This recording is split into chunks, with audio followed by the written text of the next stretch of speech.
Bonsoir à toutes et à tous et bienvenue à la Closing Bell du 20 juin 2016. Yoann Nizar pour vous retrouver. Alors avant de parler marché, je vous laisse rapidement prendre connaissance de l'avertissement lié au risque de trading.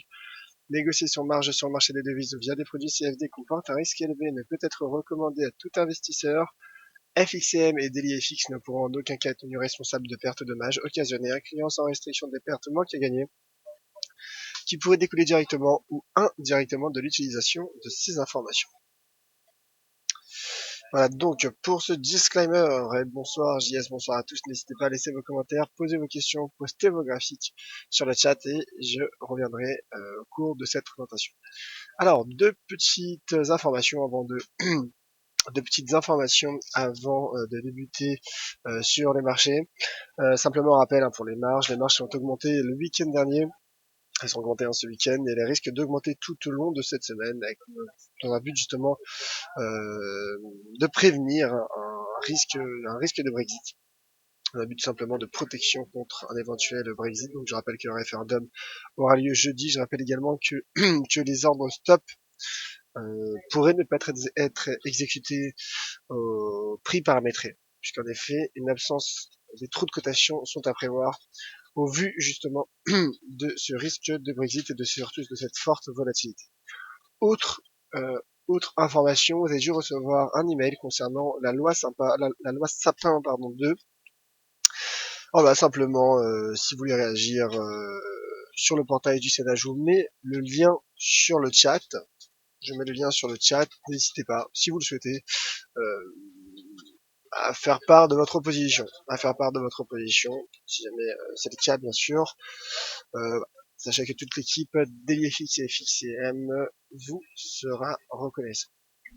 Voilà le lien qui est partagé. C'est parti donc pour le marché. N'hésitez pas d'ailleurs à contacter notre service client si vous avez justement toute question relative à ces deux informations. Et il s'agit en effet, mon cher JS, de la loi Sapin. Excusez-moi, je suis un peu enrhumé en effet.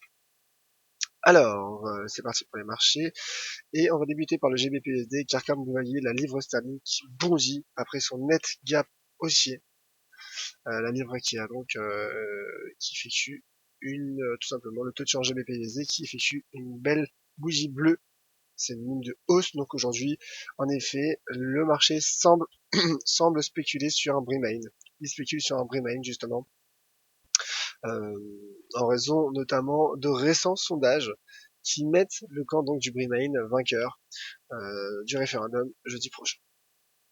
Donc en effet, cette information a finalement orienté et guidé les marchés aujourd'hui. Pourquoi? Car tout simplement, on va le voir, les marchés boursiers ont nettement progressé. Ils ont nettement progressé. Aujourd'hui, comme vous le voyez sur ce graphique, le CAC 40, donc, qui prenait plus de 3,5% dans les derniers échanges. Net rebond du CAC, qui a rebondi finalement sur son support, sur le seuil à 4100 points, et qui est en train de franchir les 4265. Et donc, en effet, les prochaines cibles se situent à 4450 et 4535 points. Le DAX également, le DAX qui, malgré une légère prise de bénéfice en 4 heures, reste toutefois très bien orienté. Cette prise de bénéfice d'ailleurs apparaît sous le seuil à 10 000 points, le seuil symbolique à 10 000 points. Alors, on poursuit avec le taux de change euro-dollar, l'euro-dollar qui reste également haussier, baissier, après l'ouverture en hausse par un gap haussier. J'avais prévenu ce matin d'un risque finalement de comblement, finalement que le marché veuille combler ce gap. Et d'ailleurs, ce gap survient également sur un niveau de résistance à 1,1295. Donc en effet, le marché pourrait combler ce gap et aller chercher les 1,1295. Et un pullback sur ce niveau est possible, tout simplement. Il est possible. L'euro-dollar qui reste bien orienté, comme vous le voyez à l'intérieur d'un canal ascendant. Voilà. Alors, on poursuit avec les matières premières. Ensuite, je passerai aux questions. les matières premières et donc le pétrole et Lucas Oil précisément, car on peut retrouver un article de Lucas Oil en ligne sur dlfx.fr. Lucas Oil qui rebondit sur un double niveau de support, donc composé à la fois de ce seuil, de ce support horizontal à 47 à 40, mais également de cette oblique haussière correspondant à la partie inférieure de ce canal. Mais le pétrole, le marché du pétrole, que ce soit le WTI ou le Brent, a formé un très bel avalement haussier sur support. Donc en effet le marché qui poursuit son rebond et qui passe au-dessus du seuil des 50 $. Idem donc pour le WTI qui a rebondi sur la très belle EMA 50 que nous avait fait part Discalex de mémoire la semaine passée. EMA 50 donc en données journalières, correspondant également à un avalement haussier. Avalement haussier, et donc la hausse se fait en effet voir pour les pétrolières. L'once d'or qui baisse logiquement puisque finalement un climat d'aversion au risque s'estompe, un climat d'appétence au risque prend le dessus, et le marché qui rebondit sur son premier support à 1278 $, ce qui pourrait être bon signe pour le cours de l'once d'or. En effet, le marché pourrait finalement s'installer dans un trading range entre les 1278 et les 1298 $, bien sûr, l'once. Voilà donc pour ce tour d'horizon de la séance du jour, la séance donc du lundi 20 juin 2016. On passe tout de suite aux questions et aux commentaires. Alors, pas d'eau, bah écoutez, sur des FX à proprement dite, a priori pas particulièrement, peut-être sur FXL. JS, l'US dollar coule, les bourses européennes sont en plein rebond, et le gold qui reste sous pression. Quel début de semaine, en effet, début de semaine chargé. Mais en effet, un climat d'attentisme pourrait survenir en amont de ce jeudi 23 juin, jour de référendum au Royaume-Uni.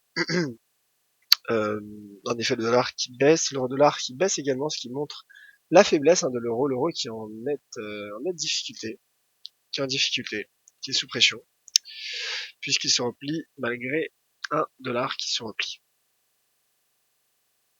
Je rappelle également que l'US Dollar Index est composé de 4 taux de change liés au dollar, donc notamment l'euro-dollar, et également le GBP-USD. C'est peut-être finalement la hausse du GBP-USD qui a affaibli l'US Dollar Index, mais alors que le dollar américain, certes il est sous pression, mais la baisse est peut-être moindre que ce que laisse entendre ce graphique de l'US Dollar Index. Franck, allez-vous encore augmenter les marges? Très probablement, oui, le week-end prochain tout d'abord, et très probablement ce début de semaine, voilà, très probablement avant le Brexit. Donc attendez-vous à ce qu'il y ait d'autres augmentations de marge avant le Brexit. Donc potentiellement dès demain, peut-être même après-demain. En tout cas, voilà, tout au long de cette semaine, sachez qu'il risque d'y avoir des augmentations de marge, donc soyez prudents dans votre trading.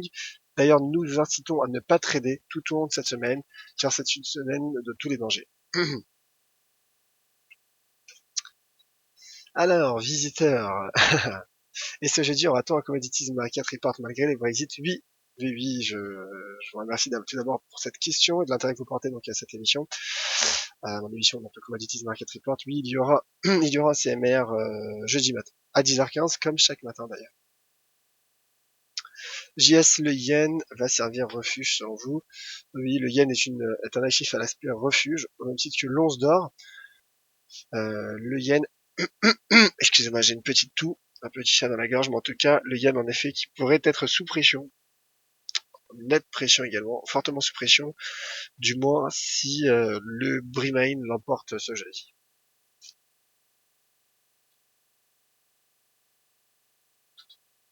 Alors visiteur, bonjour Yoav, quelle est l'importance des interventions de Janet Yellen cette semaine? Écoutez, comme chaque intervention de banque centrale, mais qui plus est de la réserve fédérale, importance majeure tout d'abord car elles peuvent impacter le dollar américain et également ce climat d'appétence ou d'aversion au risque, d'autant plus dans un contexte particulier, puisque je rappelle donc, comme vous le savez tous, qu'il y aura le référendum sur le Brexit. Donc peut-être que justement Janet Yellen incitera peut-être les Britanniques à voter pour un Royaume-Uni européen. D'ailleurs, récemment, ces dernières semaines, je rappelle que Barack Obama avait également, avait également indiqué qu'un Brexit pourrait avoir des conséquences sur l'économie américaine et avait donc incité finalement les Britanniques à voter en faveur du Remain. Voilà, mon cher visiteur. Alors, plus d'autres questions sur le chat. Merci à toutes et à tous d'avoir suivi cette closing bell, excusez-moi. Vous retrouverez justement le Commodities Market Report demain dès 10h15 comme chaque matin. Vous me retrouvez a priori également à 8h45 pour le Good Morning Euro Dollar et donc un tour d'horizon des paires majeures sur le Forex. Très bonne soirée à toutes et à tous. Retrouvez donc à 18h Raphaël Leblanc pour une démonstration de la nouvelle plateforme TS2. Et donc je reste à votre disposition sur Twitter @avnizar, sur LinkedIn et sur les différents réseaux sociaux, également sur le forum dailyfx.fr. Merci à toutes et à tous. Très bonne soirée et à demain. C'était Yoav pour la closing bell de DailyFX.